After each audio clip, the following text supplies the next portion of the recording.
खुलुमबाय नोंथांमोननि सेराव मोनसे आरो गोदान भिडिअजों नुजाथिफैलायबाय दा समाव UPPL पार्टीनि सोरबा MCLA माने रिजाइन होनानै पार्टीनिफ्राय माने ओंखारबोनाय माखासे बाथ्राफोरखौ ससियेल मिडियानि गेजेरजों शेयार खालामनायखौ जों नुनो मोनगासिनो दङ।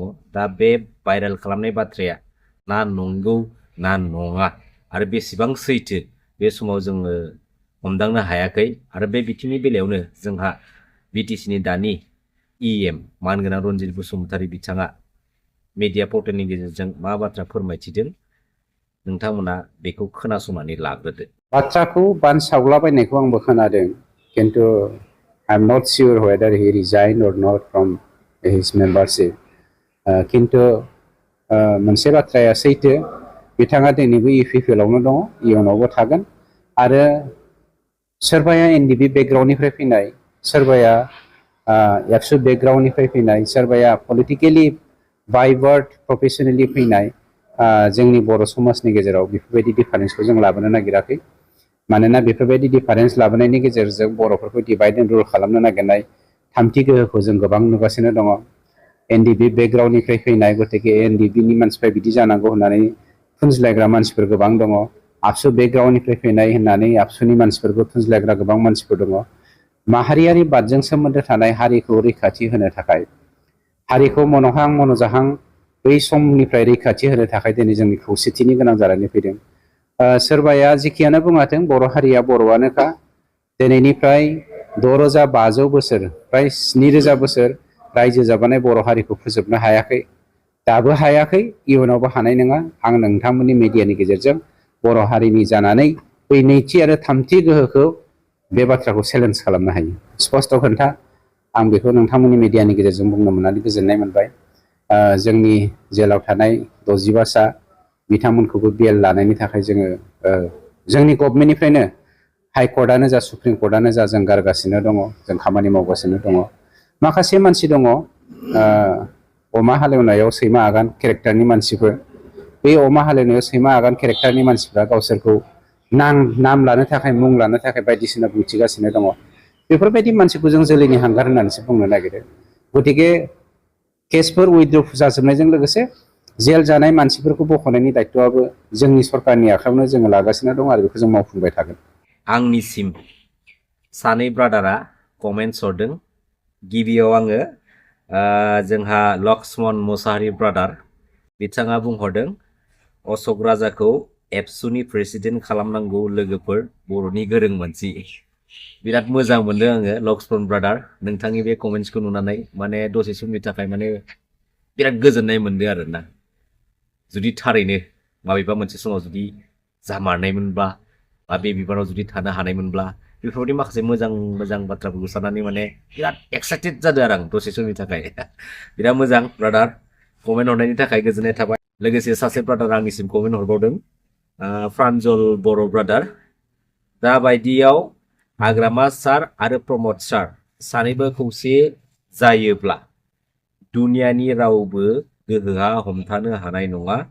जों रायजो राजाफ्रा खौसे जानायखौनो हास्थायगासिनो। बिथां प्रान्जल बर' ब्रादारनि जाय कमेन्ट, बे कमेन्टआ जोबोद माने ओंथि गोनां मोनसे कमेन्ट होननानै आं सानो। प्रान्जल बर' ब्रादारनि कमेन्ट्स हरनाय बायदियै थारैनो जोंनि हारिनि बर' रायजो राजाफ्रा मानगोनां हाग्रामा महिलारि सार, मानगोनां प्रमद बर' सार बिथांमोन सानैखौ पलिटिकेलि प्लेटफर्माव दिनै नङा गाबोन नङा फैबाय थानाय बबेबा मोनसे समाव जोंनि BTCनि पलिटिकेल सिस्टेमाव मोनसे प्लेटफर्माव थानानैनो BTC पलिटिकेल सिस्टेमखौ सालायजानो थाखाय लुबैनाय, लुबैग्रा आरो नेनानै थाग्रा जोंनि हारिनि गोबां रायजो राजाफ्रा दिनैसिमबो मिजिंथिनानै दङ।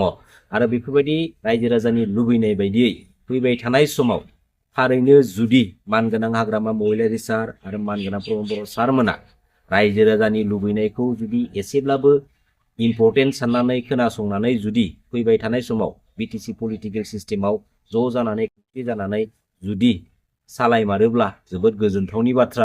आरो बे बिथिंखौ लानानैनो थांनाय मोनसे समाव BPF आरो UPPL बे मोननै पलिटिकेल पार्टिखौ खौसे जानांगौनि एगेन्स्टआव माखासे सावरायलायनाय बाथ्राखौबो जों खोनानो मोन्दोंमोन। नाथाय खौसे जानायनि सावरायनाय माखासे बाथ्राफोरा दिनैनि स्टेजाव जोङो फैयै फैयै थुंगेनायखौ जों नुनो मोनो। आरो थुंगेनायनि गुबै आरो गुदि जाहोनखौ जोङो मिथिनाय बायदिब्ला सीट पावारखौ लालायनानै सोरबा सीटखौ लुबैयो सोरबा सीटखौ एंगारनो बायो बेफोरबायदि माखासे बेले बेजेखौ लालायनानै सावरायनाया दिनैनि बे स्टेजाव थाद'नानै थानायखौ जोङो मिथिनानै मोननाय जादों। नाथाय मोनसे बाथ्राया मा रायजो राजा नोंथांमोन जिहेतु खौसे जानायनि बाथ्रा आरो बे खौसे जानायखौ जों रायजो राजाफ्रा लुबैयो। नाथाय मानगोनां प्रमद बर' सार आरो मानगोनां हाग्रामा महिलारि सारमोननि दैदेननाय जा पलिटिकेल प्लेटफर्म आरो बे प्लेटफर्माव जेसेबांखिनि लिडारफोर दङ बैफोर लिडारफोरनि माखासे लिडारफोरा सीटखौ लालायनानै बेले बेजे जुदि जाबाय थायोब्ला जों रायजो राजाफ्रा लुबैनाय बायदिखौ जोङो फैबाय थानाय समाव जोङो मालाबाबो नुनाय नङा।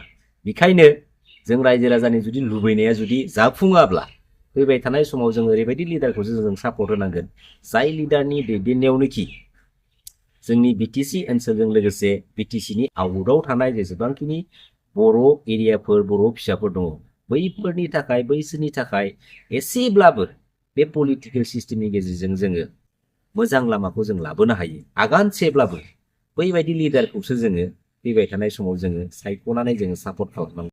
आं बुंनाय बाथ्राया बेसेबां एक्सेप्टेबल नोंथांमोना बिजिरनानै आंनिसिम कमेन्ट बक्सनि गेजेरजों फोरमायहरनो दाबाव। थारैनो जुदि खौसे जायाब्लासो जोङो गासै रायजो राजाफ्रा बे आं बुंनाय लामाखौ माने जोङो लानांगोन। नंगौना नङा रायजो राजा नोंथांमोन? जों रायजो राजाया जुदि गैयाब्ला जों रायजो राजाया जुदि सापर्ट बा थुलुंगा होआब्ला दिनै मानगोनां प्रमद बर' सारखौनो होन दिनै मानगोनां हाग्रामा महिलारि सारखौनो होन बा जेसेबांखिनि पलिटिकेल लिडारफोर दं जोंनि हारिनि गेजेराव बैसोरो लिडारनि आबुं महरखौ जाफुंसार खालामनो हाया।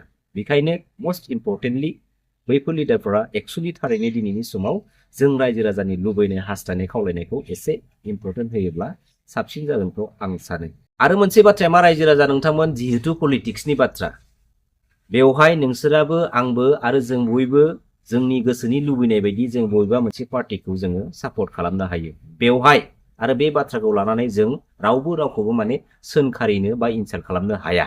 दा बेखायनो मोनसे बाथ्राखौ बुंगोन आङो जे पलिटिकेल प्लेटफर्माव मोनफ्रोमबो पलिटिकेल पार्टिया गावबा गावनि पलिटिकेल सार्थबादिखौ लाखिनानै साफ्रोमबो पलिटिकेल लिडारफोरा गावबा गावनि पलिटिकेल केरियारखौ लालायनानै पलिटिकेल फिल्डआव पलिटिकेल बेन्दोंनि गेजेराव बैफोर पलिटिकेल लिडारफोरा पलिटिकेलि डिबेट खालामलायबाय थाखायो। बियो कमन बाथ्राखा पलिटिक्स फोथाराव। बैफोर पलिटिकेल लिडारफोरनि पलिटिकेलि डिबेट खालामलायबाय थानायखौ जोङो सिरियास लानांगौनि जेबो बाथ्रा गैया। नाथाय जों मोनसे बाथ्राखौ नोजोर होनांगोन जे जायफोर पलिटिकेल लिडारफोरा पलिटिकेलि डिबेट खालामलायबाय दङ बैसोरो माबायदि बबे एंगेलजों मा लामाजों पलिटिकेलि डिबेट खालामदों जों बेनि सायावसो जों नोजोर लाखिनांगौ। नंगौना नङा रायजो राजा? मोनसे लासिंसिं बाथ्राया मा रायजो राजा नोंथांमोन बै जोंनि हारिनि गेजेराव जेसेबांखिनि पलिटिकेल लिडारफोर दङ बेनि माखासे पलिटिकेल लिडारफोरा पलिटिकेल प्लेटफर्मनि गेजेरजों पलिटिकेलनि बाउन्डारियाव थानानै जेसेबांखिनि पलिटिकेलि डिबेट खालामलायनांगौ बे बाउन्डारिखौ क्रस खालामनानै पार्सनेल लाइफजों रिलेटेड खालामनानै पलिटिकेल इस्यु खालामनायखौ जों नुनो मोनो।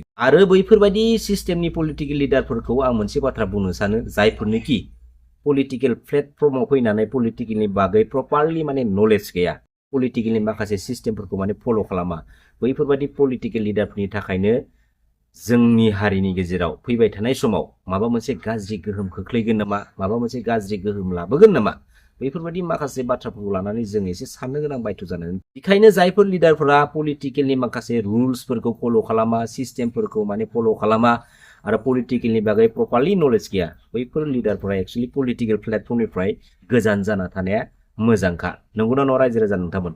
खुलुमबाय। जय बर' हारिनि जय बर' बिमानि।